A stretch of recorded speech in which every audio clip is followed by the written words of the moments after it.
We are well into ACC play, and with this week, there was a bigger than usual shakeup in the ACC power ranking. So, of course, we had Clemson lose to Syracuse, but we also had some other games. I have a separate video, about 20 minutes long, breaking down the Clemson loss, but more interestingly, the broader look at what's going on with that program. So if you're interested in Clemson, be sure to subscribe to this channel. Go find that video on the homepage or on this channel homepage. And I dive in there. I will talk about it a bit here, but I won't linger too long, as some have requested. I keep this at a little higher ACC level. So I'm going to start with this bottom group. Virginia Tech beat Wofford, which is better than losing to Wofford, but that's a bad Virginia Tech team, and it's not. Brent Pry was relieved of his duties. It needed to be, but it's not really all his fault. They have not invested nearly enough into football. It's a very different situation than at Clemson, where Clemson is investing at a championship level, or at least close to it, at least in terms of the staff, the coaching salaries, coaching assistant pool. Virginia Tech has not done that. You could say handicapped Brent Pry. Either way, they need a new head coach, a fresh start, and they need to fix that. It sounds like they're going to do both. That may be one of the few schools in the ACC I actually really like. And I think it's also one of these schools like Florida State, Miami, Clemson, Virginia Tech, maybe even Louisville. It's good for the conference when they're good. People care about them. They have some history. They'll get better, but right now they belong at the bottom. North Carolina, honestly, they could have been at the bottom too. They got really, really beat bad by UCF. And I don't think UCF is bad per se, but they're getting just blown out. Gio Lopez had 14 pass attempts. 2 of them were intercepted. That was a transfer they brought in from South Alabama that has not worked out. They'll reset next year. I'm sure they'll have a big portal class, but this year's UNC team and Bill Belichick, it's bad. Above them at 15 are the Cal Golden Bears. That was a team that I had, I think it's 16, maybe even 17 at the start of this year. They lost everybody to the portal and seemed like they just found a way to not miss a beat. They have a freshman quarterback, JKS, who was from Hawaii and seemed to be, really, really good. And things were going well at the beginning. Not that they played a daunting schedule or anything, but things were looking pretty good. They got blown out 34-0 by San Diego State. They really fell back to earth. I kind of didn't really believe they were good. It didn't make sense, and this makes more sense. So this is sort of the recalibration.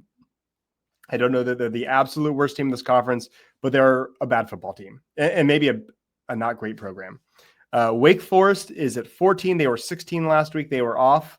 And so by virtue of not losing, they benefit and they scoot up. Above them is Boston College. They were also off. They lost to Stanford the week before. They'll host Cal. They're doing a little California swing here with going to California and then coming back and hosting a California school. Hopefully for their sake, they could beat Cal. If not, their season seems like it could start spiraling. They got Clemson coming up soon in Boston, which will be an interesting battle of struggling teams. Above them is Stanford. Stanford got really torched by Virginia. They're only 1-3. I don't know how they beat Boston College. I think that Boston College is really better, but I have no proof. So Stanford owns the head-to-head over BC. That's why they're above them. Then I have Clemson. I won't spend too much time on this, but I think it's worth noting that Clemson didn't fluke their way to a loss. They were at home. They were healthy. Syracuse was losing guys left and right, including their starting quarterback, Steve Angeli, who got hurt and missed a big chunk of that game, probably most of the second half. And Syracuse looked better from start to finish. They looked like the better team, the better coach team. I don't know if they necessarily looked more talented, but they looked like the more cohesive, superior team. Clemson lost at the line of scrimmage at times. They lost out in coverage at times. Their defense looked really bad. It looked a lot more like last year. Didn't set the edge. Didn't necessarily win in the middle. The offensive line ran they opened up running lanes, but then Randall fumbled and they fell behind by so much that they were forced to pass it. Pass blocking is okay, but the offensive line's not a strength. Bryant Wesco is maybe not the most sure-handed. He had another drop right before halftime that maybe would have yielded a field goal afterwards, but generally Wesco's been good. TJ Moore finally looked good. A couple guys stand out as looking good, but it's a lot more that don't. It's going to be a major reset for this program. They'll probably need to replace some coaches. Garrett Riley has an expiring contract. I don't know that you go out and fire people, but maybe it's, hey, we're bringing in a new offensive coordinator. We're not going to force you to keep staff. I don't know, but it's going to be a major reset there. Coach Sweeney said, he had some comments before this game that riled people up, saying, hey, we might lay an egg. We might go 6-6, but I don't think so. At this point, this looks like a 6-6 at best team, and that's why they're in this group. The teams here in gray are all fringe or at best fringe bowl teams, and Clemson is a 5 or 6 win team this year, most likely. I think if they can get to 7 wins with a win over South Carolina at this point, that's a successful season. I think that's less likely. Worse than 50-50, they go 7-7 with a win over South Carolina. All right, this next group of teams is part of what I'm calling the middle class of the ACC. Virginia earlier, Pittsburgh. Let me start with Pittsburgh. They're on the right in gray. Pittsburgh, number 10 in these rankings. They were off this week. They're 2-1. They have that pretty bad loss to West Virginia, but they host Louisville next week. If they beat Louisville, they're prone to jump really far up these rankings. They still have a lot of doubts. Still think all these teams on the right aren't very good, but you beat Louisville, I'm going to give you a good bit of respect there.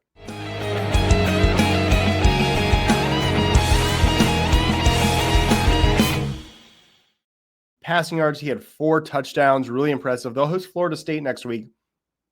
I don't think they'll beat Florida State, but Florida State has a great win over Alabama, and then they got all their soft, kind of easy games out of the way and an open date. So we really only have one good data point on Florida State. I think Florida State's really good. I think they can compete with Miami. I think they can compete to win the league. I think they are a playoff contender, maybe more. We'll find out. We'll get some certainty after they play Virginia on the road. That'll tell us a lot. Haven't had a real road game yet.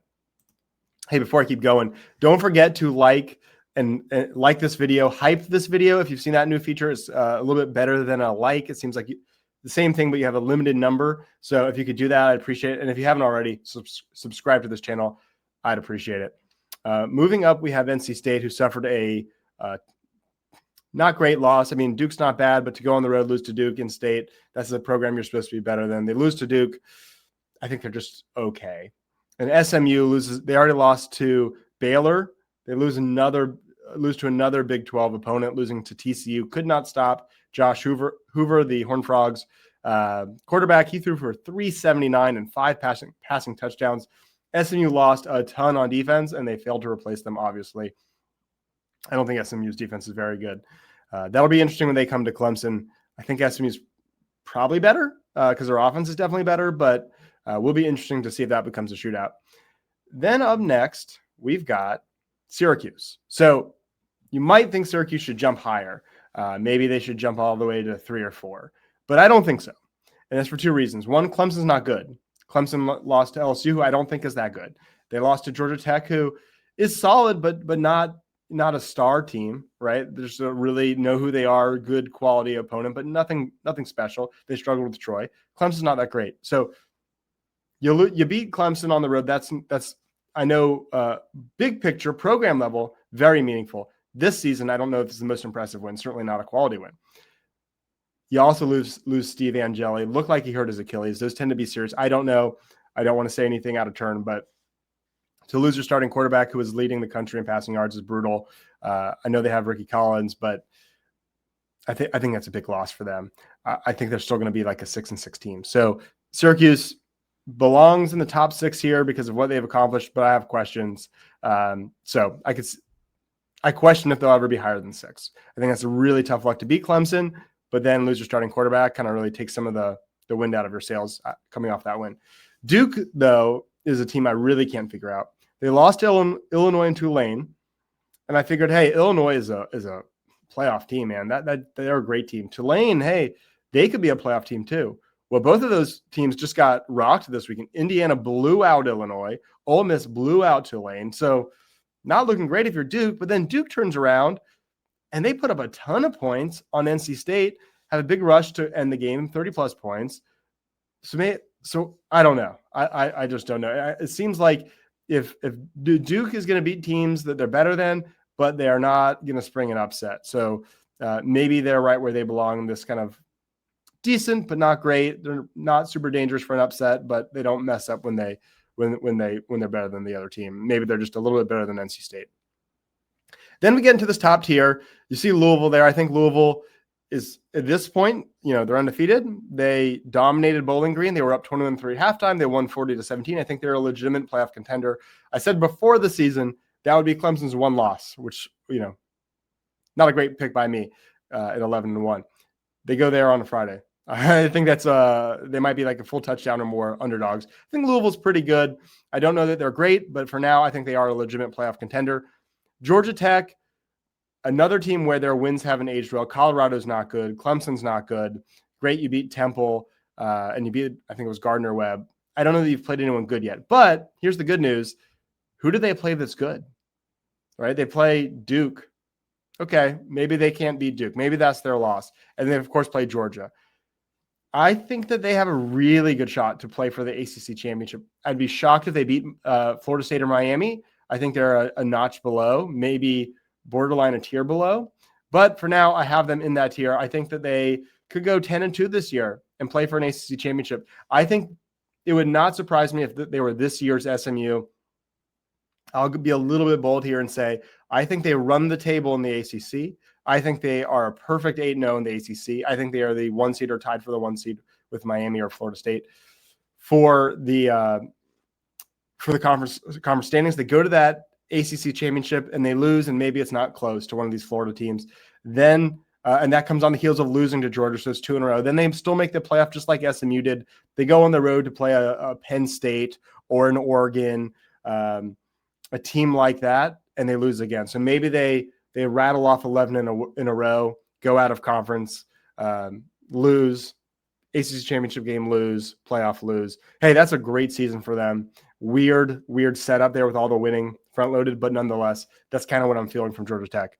Top 2, Florida State, again, looking good. 66-10 win over Kent State. Good vibes, good program. Right now, maybe next year they'll be bad. Maybe the year after they'll win the national championship. No one knows with Florida State, but all I know is this specific year, they're very, very good. And so they're ranked 2.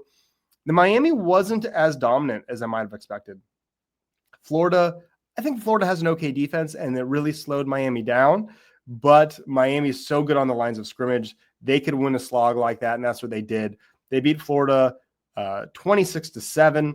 They could kind of win multiple ways. When Carson Beck is on, they could win a shootout. When the offense is slow, that defense is really, really good. They can win a lot of ways, and I'm starting to think maybe they'll run out of steam in November. They do that a lot. But if they don't, I think they should probably be in the top 5. I mean, who deserves to be above them aside from maybe Oregon? They look great. Maybe Ohio State, they're the national champs. Maybe Georgia and Penn State. They deserve to be 3, 4, or 5. I think they're better than LSU. I think they can compete for a national championship. Again, maybe they'll make me look foolish at the end because that's what they do typically. But I think this is a really good Miami squad. I think they deserve to be number 1. It's going to be a really good game when they play Florida State in a few weeks. But those are my ACC power rankings. Have I been too harsh on Clemson? Do you want to hear more about Clemson? If so, again, go watch that video. Don't forget to subscribe to the channel. Who am I treating unfairly? Who am I too high on? Love to hear it in the comments. Thanks for watching. Thanks for subscribing. Thank you to our sponsor, Ready Vets. If you live in the upstate and have a dog or cat that needs immediate care, Ready Vets is the place to go. If you enjoyed this, please like and subscribe.